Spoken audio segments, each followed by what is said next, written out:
ये पर्व गोटे भातृत्व बंधनर पर्व परस्पर मध्य रंग बड़ाबड़ी हुअंती स्नेह ममतार आदान प्रदान हुए। तेणु ए पर्व एक नियारा पर्व अटे। किंतु गोटे कथा मु आपणक जरिया कहबी तो आपण मैंने होली खेलुंट खेलतु निज भितर जो स्नेह ममतार आदान प्रदान रे आबद्ध होती हुंतु किंतु निशा ठारू दूरे रुहतु।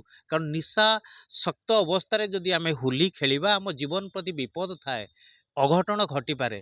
तेणु आपण निशाशक्त अवस्था होली खेलतु ना किंबा आपण गाड़ी चलई ए जगार से जगह को जातु ना कारण अघटन घटीपे मुंड गड़ारे चान्स थाईपे। निशाशक्त अवस्था आपण मैंने गंडगोल हबार बहुत चान्स थाए। तेणुक ये गंडगोल ठू विरति रहा निशा सेवन करतु ना।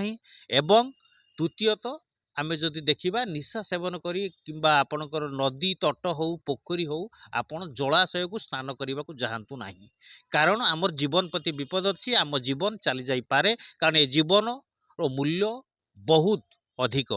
तेणु मु प्रशासन को अनुरोध करी एप्रति सतर्क रे जमी आम मद काउंटर 15 तारिख बंद रोचे से भाया से प्रेस कॉन्फ्रेंस करी कहतु जे कौन सी निशा अवस्था रास्ता घाट रे गाड़ी चलैकी युवक युवती मैंने जापारे ना। चेकिंग हो स्ट्रिक्टली करा जाऊ फाइन करा जाऊ जी खाइब ता घरे रो रास्ता घाट रे जीवा आसिया न करू। कारण जीवा आसिया करले एक्सीडेंट हम गंडगोल हम।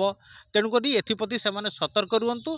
आउ से दिन आपणकर जमी सालंदीर विभिन्न प्रकार जो घाट अच्छी नदी अच्छी जो जलाशय अच्छी जो जो जगार लोक मैंने स्नान करती से जगार पुलिस मुतयन हो। कारण जेते जहाँ कले भी युवक युवती मैंने निशा खाइबा गाधे को जलाशय को जीवे कारण रंग बली जाइए जीवन जापे। तेणु गोटे बहुमूल्य जीवन को रक्षा करने पुलिस मुतयन हो एवं कड़ाकड़ी चेकिंग हो। जय जगन्नाथ। हैप्पी होली। नमस्कार कैप्टेन ओमकार। हैप्पी होली।